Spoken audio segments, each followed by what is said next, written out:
Okay, information about me. Nandito ako ngayon sa aking trabaho. Sa Cubao, 9th Avenue Honorming. Ako ay tatrabaho dito bilang uh, all-around utility, messenger, and editor.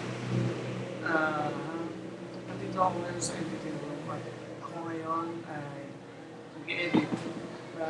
Tapos na ako mag-edit. Nakatapos ko lang. Oras na ng pag-uwi, maya-maya. Uh,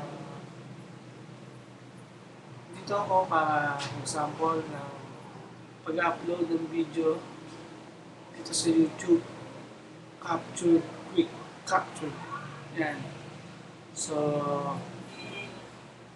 mukhang maganda naman. Ako nga pala si Norman. Ang edad ko ay 27, may asawa, wala pang anak. At ang pangarap ko ay... Oh, teka, may tumatawag dito.